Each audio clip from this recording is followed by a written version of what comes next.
you will become Paramashiva.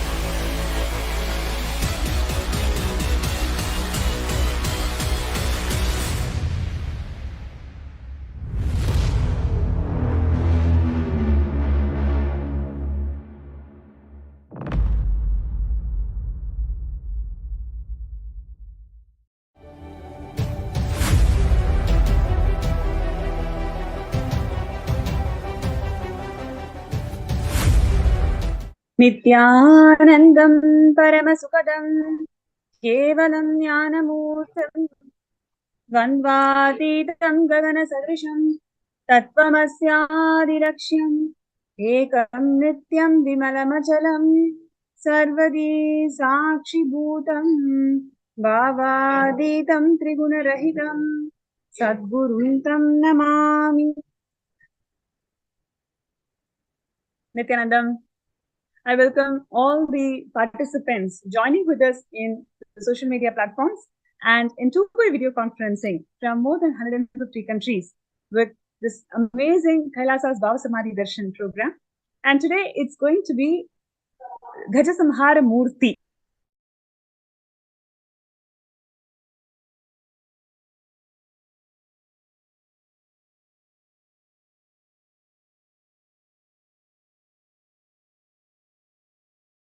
Constantly receiving a lot of positive feedbacks, miracle experiences, and many more such powerful cognitive shifts that all of you are experiencing over the last few weeks since we have started again the Bhava Samadhi Darshan. So thank you all for your constant participation, encouragement, and feedback. It really means a lot to us. And with that having said, let us enter into today's Gajasamhara Murthy Bhava Samadhi Darshan. It's going to be a really powerful session today. And what is our takeaway today by being part of this Gajasamhara Murthy Darshan? Number one, we are going to be overcoming the obsessive compulsive disorders. Yes, you heard it right. The OCDs, which the whole of the planet Earth is suffering from, when more than 80% of the people, especially the youth, are suffering from OCDs, is what the psychologists say today. And today we are going to provide you a phenomenal Hindu solution of how to overcome OCD and what are the techniques to overcome OCD and what is the special superconscious power that all of you are going to manifest today. And having said that, all of these techniques, every single technique that we are learning in these programs are all compiled and presented and initiated to you all by the Supreme Pontiff of Hinduism, Bhagavan Nithyananda Paramashivam, through various initiatives. And today's one of the initiatives that we are going to be focusing today is No Hungry Home initiative of the Supreme Pontiff of Hinduism. Let's take a quick look at the contributions from him. The Supreme Pontiff of Hinduism was born in the holy town of Tiruvannamalai, and he took sannyas at the age of 3. Heard it right? Just at the age of 3, the Supreme Pontiff of Hinduism took sannyas, and he was initiated. He was recognized as an incarnation by gurus and many other enlightened masters in Tiruvannamalai.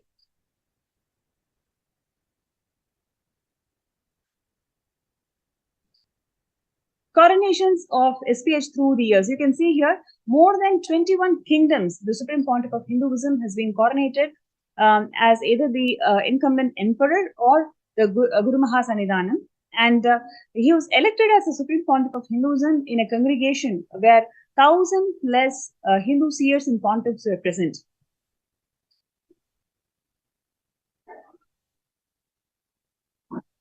The Supreme Pontiff of Hinduism formed the first nation of all the Hindus, the sovereign state of Sri Kailasa, which is the ancient enlightened Hindu civilizational nation with over sovereign territory and which is the first nation for 2 billion Hindus living and practicing Hindus around the world. And what you're seeing here is a most proud moment for all the Hindus around the world where the persecution that they have been going through over the last millennia is being brought to the light in the international forum. The persecution that the Supreme Pontiff of Hinduism has faced over a decade is brought to the international forum by the permanent ambassador of Sri Kailasa. And this is happening in United Nations as we speak.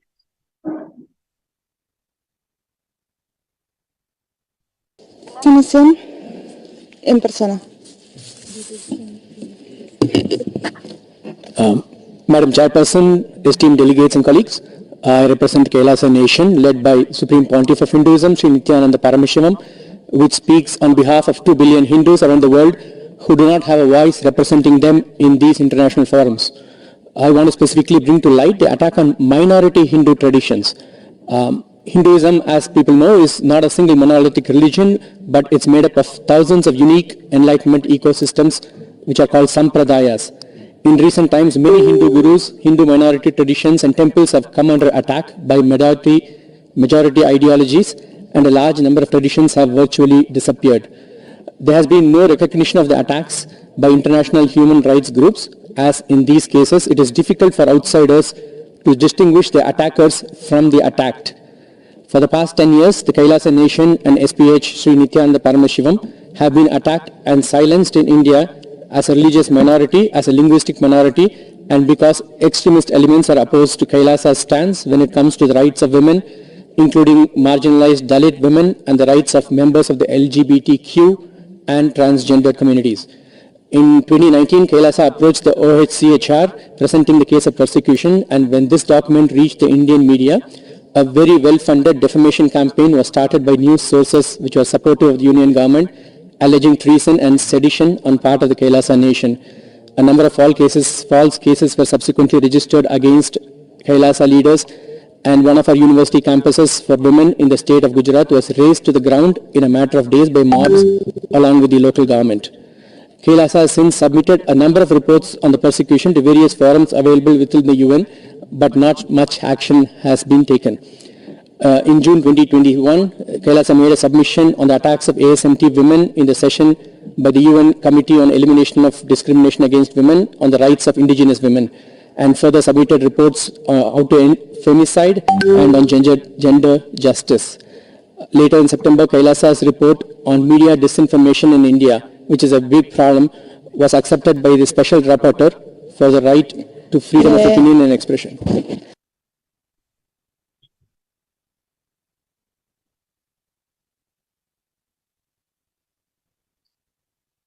Yes, and today we are going to see the contributions of the Supreme Pontiff of Hinduism in the field of yoga.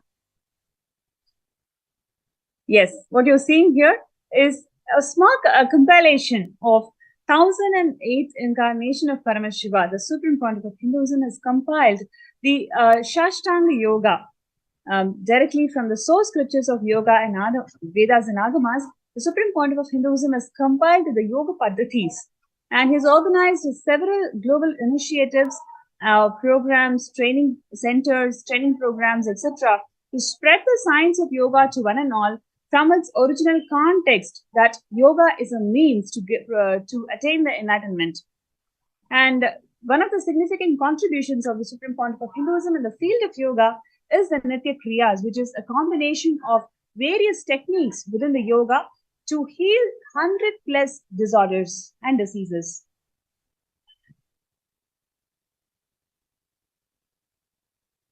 And the Supreme Pontiff of Hinduism has revived the ancient pole yoga, which is the Shiva Stamba yoga, and the rope yoga, which is Kundalini Raju yoga. And he also holds 3 Guinness records, out of which 2 are for the fields of yoga, the largest rope yoga formation and the largest pole yoga formation.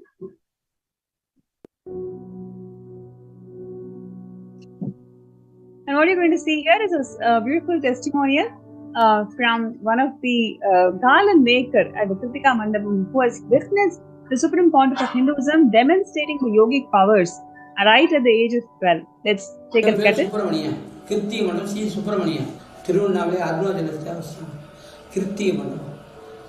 மண்டபம் 1973 இருந்து 2012 வரைக்கும் அண்ணாமலையாருக்கு நான் பூ கட்டினேன். கிருத்திகை மண்டபத்தில் 60 ரூபா சம்பளத்திலிருந்து 14,000 ரூபாய் சம்பளம் வரைக்கும் நான் வேலை இருந்தேன்.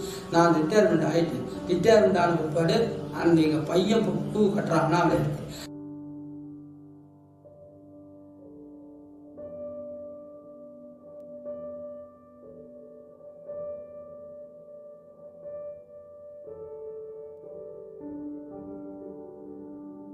அஞ்சே முக்காவுக்கெல்லாம் ரகுபதி யோகி வருவார். 5:45 வருவார்.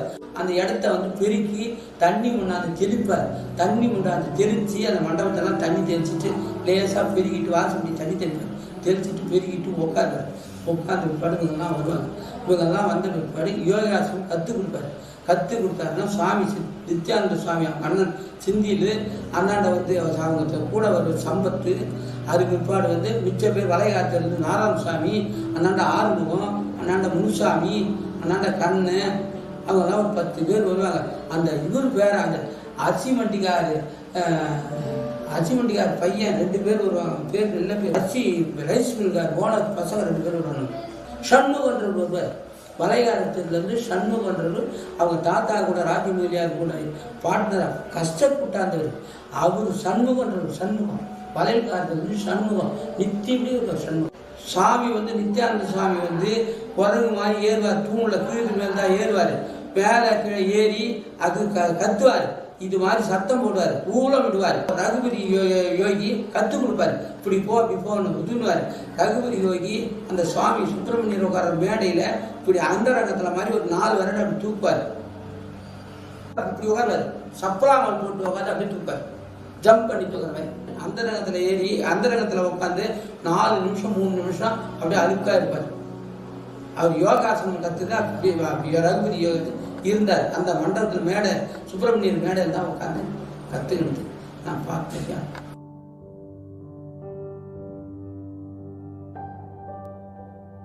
நித்யானந்த சுவாமி அந்த கிருத்திகை மண்டபம் தூண்ல ஒரு தூண்டை ஏறாத தூண் கிடையாது. அந்த 36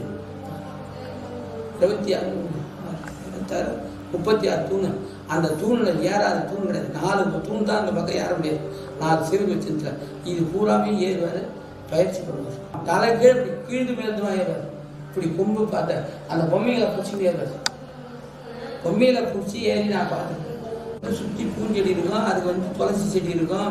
அந்த இந்த நஞ்சாவட்டம் செடி இருக்கும். அதுக்கெல்லாம் தண்ணி கொண்டு ஊற்றுவாங்க. தொட்டியிலேருந்து கொண்டு ஊற்றிட்டு நாகலிங்க மரத்துக்கு தண்ணி ஊற்றுவாங்க.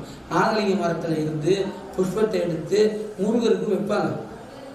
நாகலிங்க மரத்தில் ஏறி பூ எடுத்து முருகருக்கு வைப்பாங்க. மணி 7:45 8 மணிக்கெல்லாம்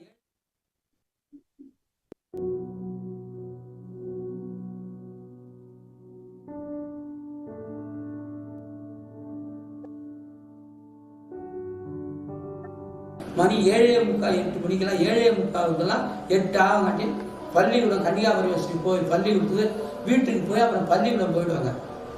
நித்தியப்படி தினந்தோறும் அவங்க வந்து 5:45 6க்கெல்லாம் அந்த மண்டபத்தை வந்து ஆயிடுவாங்க.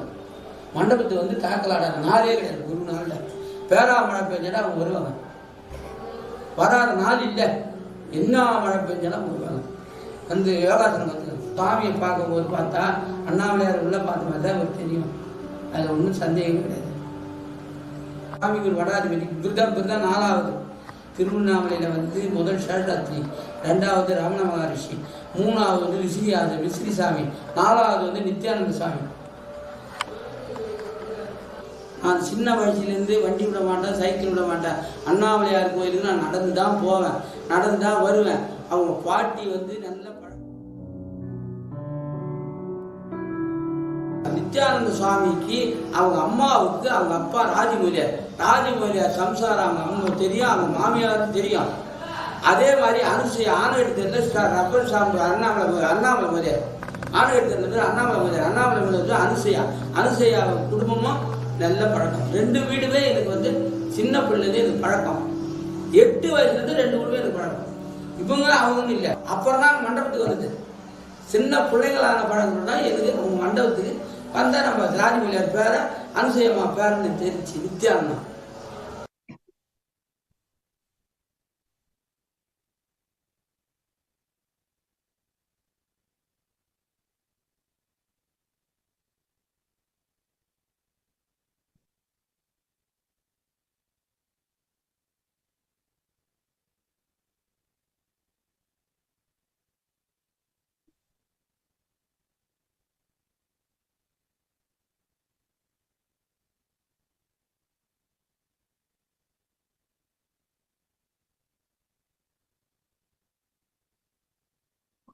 Yes.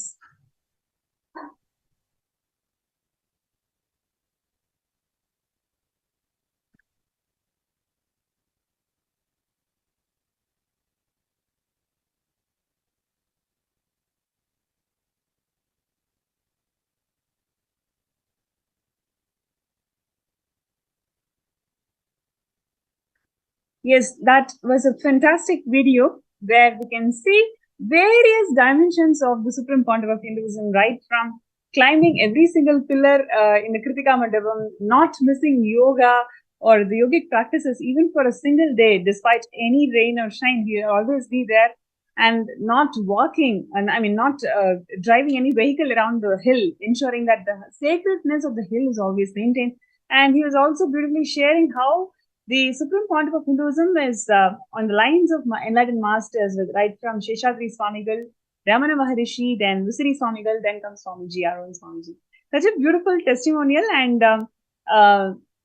also would like to share with all the participants that the Supreme Pontiff of Hinduism holds about 10 Asia Book of Records, with one of the most significant contribution is the maximum number of books published by a single author, which comes to about 1,123 books, and maximum hours of public discourses. That is also one of the Asia Book of Records. And what you're seeing here is the initiatives of Supreme Pontiff of Hinduism over the years. You can see here, literally starting from 2000 till 2022. So many amazing initiatives, that literally shows the hard work, extreme hard work. And, Swamiji always shares with us, you are not a number, you're actually a member. Like, that's how every single initiation, every single detail that Swamiji went through in each of our lives is something so precious.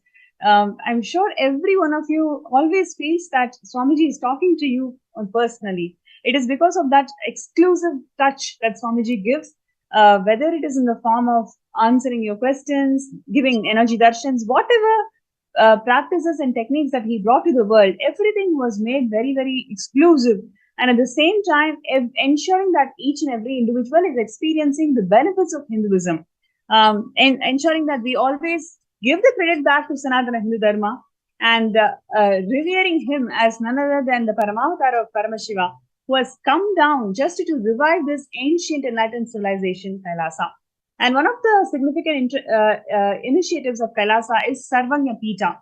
I'm sure this is one of the best things that can happen to the entire planet, because through this initiative, Swamiji is bringing out the whole of the Hinduism in a user-friendly manner. So somebody who wants to be part of this Sarvanya Pita project means that you have this opportunity to become the founding fathers of Kailasa. So, like all of us know, as Kailasa is the first nation of Hindus, it has already got multiple sovereign territories. Now, if you would like to become a founding father of Kailasa, all you need to do is sign up as a Sarvanya Pita Ejaman. So, over a period of time, if you're able to contribute about $200,000, then you are qualified to be a founding father of Kailasa and a Sarvanya Pita Ejaman. And you will be given this beautiful space, eternally living in the space of Paramashiva. So you will be deified in the Kailasa's temples around the world, and you will be living and residing in the Shivaloka as the deity, doing pranam to Paramashiva eternally. And now, next, what we are going to see is one of the most important initiative of Kailasa, which is Ishanya project, which the Supreme Pontiff of Hinduism has revived and ensured that zero waste happens in the entire planet.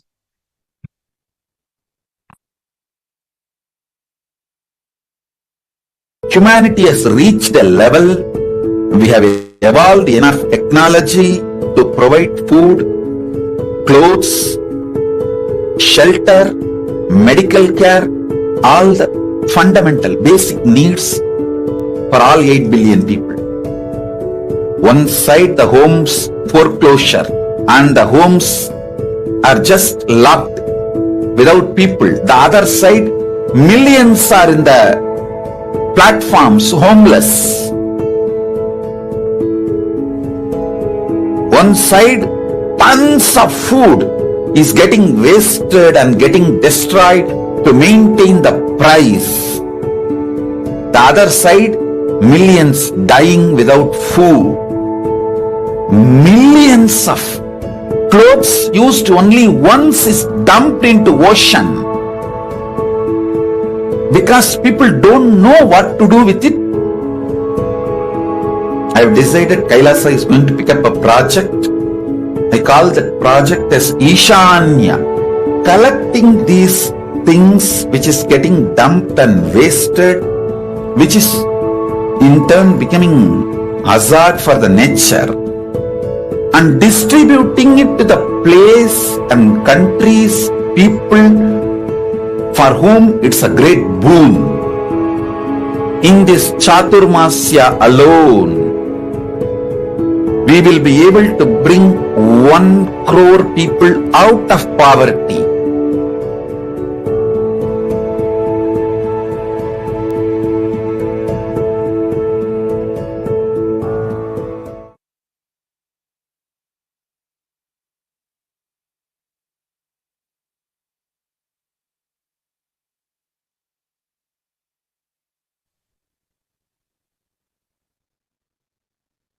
Yes. So that comes to the end of a brief introduction about all the various contributions that the Supreme Pontiff of Hinduism has offered to the world. And now we will be watching a beautiful segment on the power demonstration. So before we enter into the power demonstration, once again, we'd like to call out to all the viewers, if you would like to bring some meaningful purpose in your life, if you want to be known to the world forever, for eternity, be part of Kailasa. Be part of founding members of Kailasa. This is a wonderful opportunity where you are going to eternally carve your identity in the state, space, and the being of Paramashiva in the Shivaloka. So be part of this great movement that is happening, founding fathers of Kailasa. You can sign up, and we will be projecting the link below the screen, and you can sign up. And if you have any questions, please leave a comment in the chat. We will definitely address that to you, and we will get in touch with you. And one of the most important wings of this Sarvanyapita project is reviving all these sciences of power manifestation to the world. So what was once just a lifestyle where human beings were endowed with superconscious powers of Paramashiva is now a rare miracle.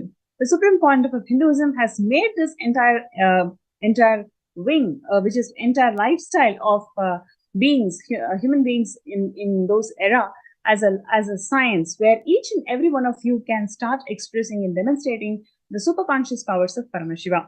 So now in this segment, we will be watching initiated Nithyananda yogis who will be demonstrating the superconscious powers of Paramashiva. And I'm really excited to each and every one of you, just by witnessing this science, it opens up immense possibilities within you.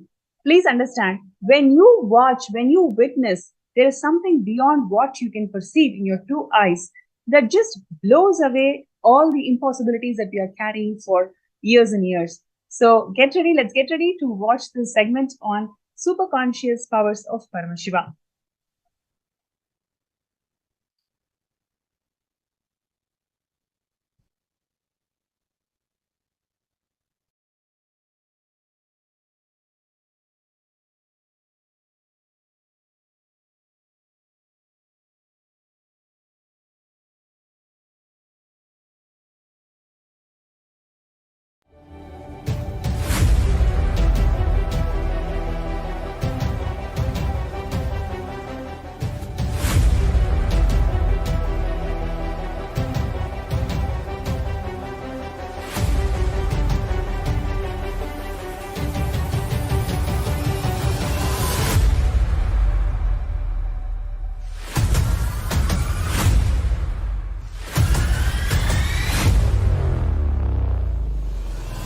Whatever I shared till now, condensing the whole thing and reviving it as experience, starting from completion, unclutching, power manifest.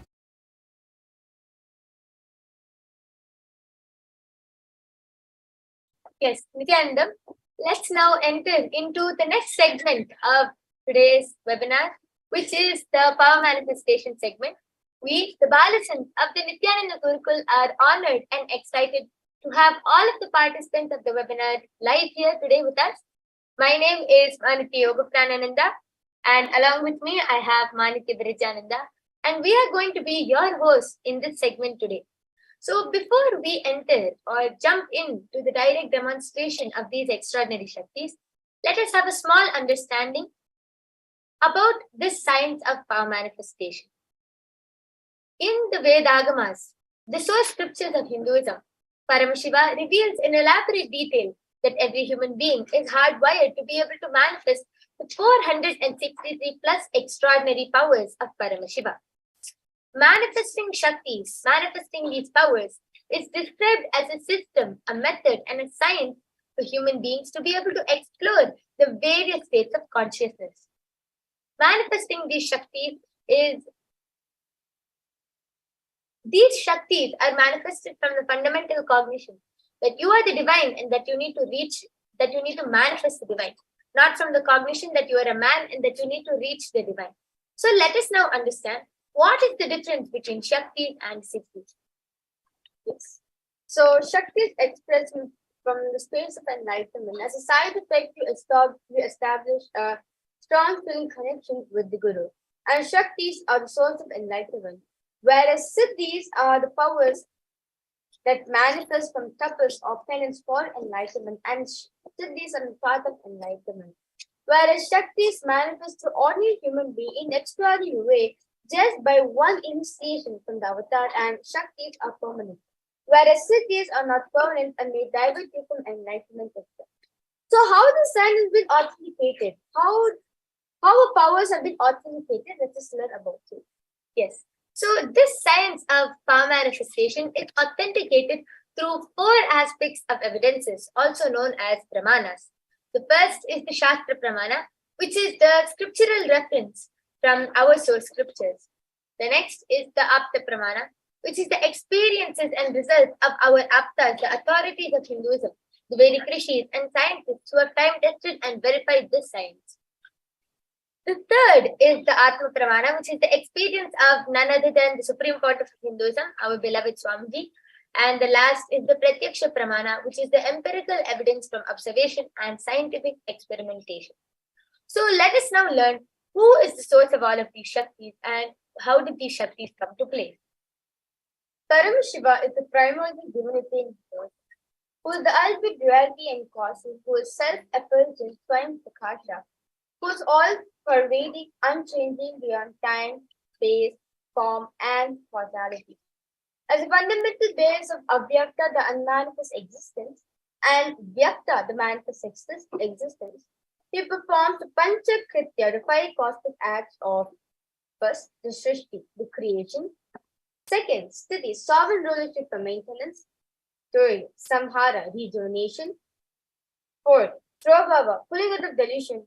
And Anugraha, liberating grace for all living entities in the multiverse. So, how do we manifest these extraordinary Shaktis? When every ultimate truth, Jnana, is mapped into our consciousness, Prajna, it starts manifesting as a power and a possibility for every being, Prajnana. So let us now watch a small video which beautifully explains the science of Diksha, how just with a single initiation, word, look or touch by the avatar, we can get initiated into manifesting these extraordinary Shaktis.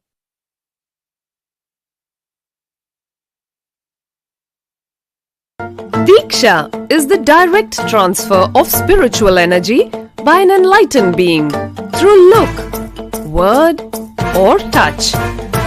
The traditional Vedic book Navaratneshwara states, Sarvasamapi Dikshanam Muktihi Phalamakhanditam Avirodhat Bhavantyeva Prasangyastu Bhuktayah. The main benefit of all initiations is moksha, enlightenment. As a side effect, health, wealth, leadership and well-being happen. And in Rudrayamala Tantra, Shiva says, Devi Diksha Vihinasya Na Siddhihi Na Cha Sadgatihi Tasmat Sarva Prayatnena Guruna Dikshito Bhavet. The one who is not initiated does not attain liberation nor a better future. So by all efforts, one should get initiated by Guru. What is the science of initiation? Neuroscience has proved that the process of initiation floods the brain with energy. This is the superconscious energy of Kundalini, our own highest inner potential energy. As the Kundalini flows from the thalamus to the cortex, it sets up a powerful energy loop within the brain, which awakens the latent non-mechanical parts which we have never used before. With increasing levels of coherence, the whole brain comes alive, turning into a superconductor of conscious energies that heal, empower, transform our lives, bliss and fulfillment. Initiation creates high awareness, visualization, creativity. It also slows the aging process and improves the immune system. Kundalini awakening, healing experience, levitation, teleportation, materialization. Experience the power of initiation through a range of exclusive programs conducted at the ashram. Nithyananda Dhyanapeeth.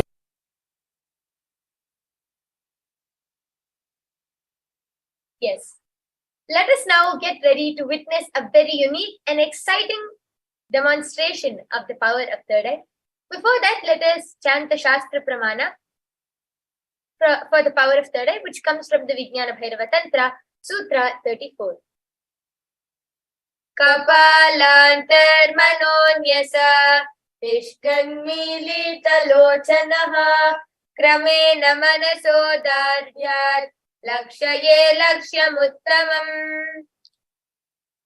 The translation goes, by fixing the mind on the inner space within the crown center and sitting stably without any movement, having the eyes closed in succession, by that stability of the mind and inner space, through the power of third eye, one directly sees the ultimate goal, Laksham, and by having the vision beyond the sight that reveals any object or place, one attains the space of oneness with the source, Paramashivoham.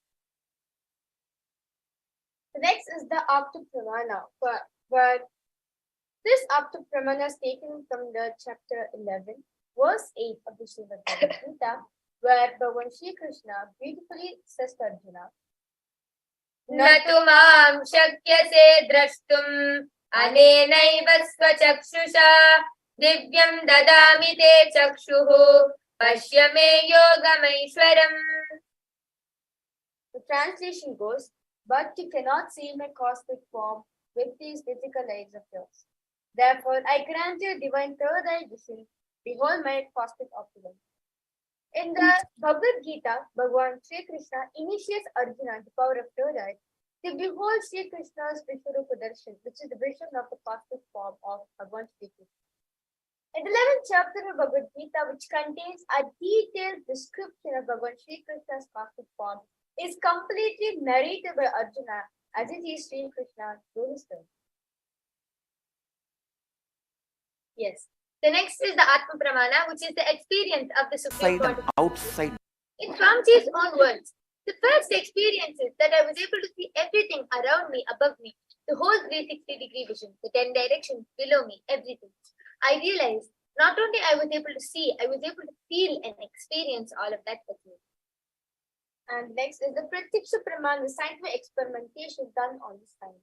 So you can see we have a diagram which shows the studies, measures, and metaphysical activity of the brain in conscious and meditative states using the positron emission tomography technique.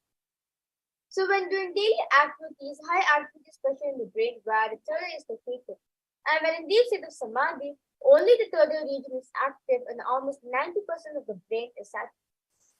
So with this beautiful understanding we get from the Pramanas, let us get into the demonstration of the power of the third eye.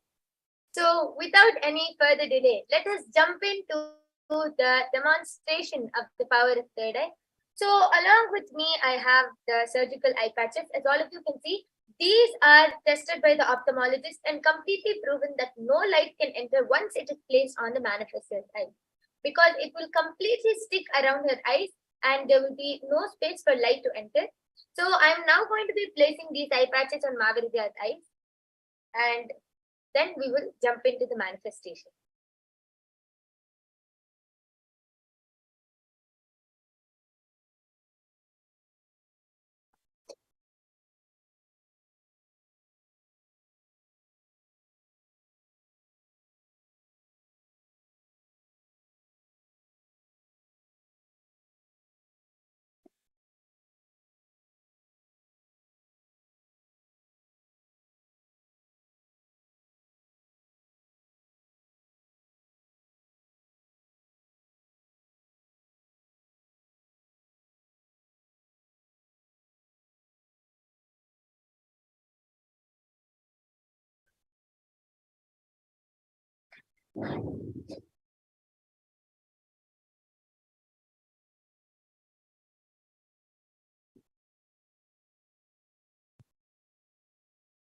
Margarita, are you comfortable? Yes. Yes. So as all of you can see, Margarita's eyes are completely closed and there is no possible way for light to enter. So I request you to tilt your head a little bit upwards and show all of the participants that there is no possible way for light entering to the right and left. Yes, beautiful. So let us now enter into the demonstration. We have something very interesting for all of you. Margarita is going to be playing a small game through her third eye. And yes, so we can go ahead and start.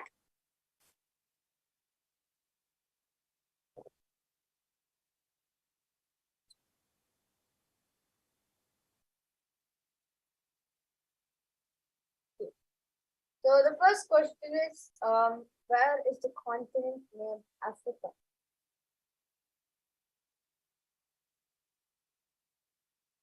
So here, you can click on this part. Yes. Next is Europe, which is over here.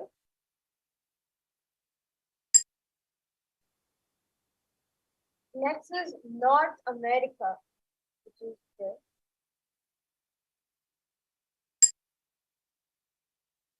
Next is Asia, which is this.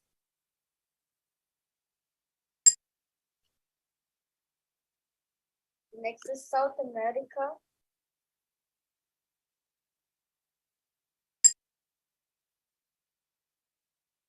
Next is Oceania.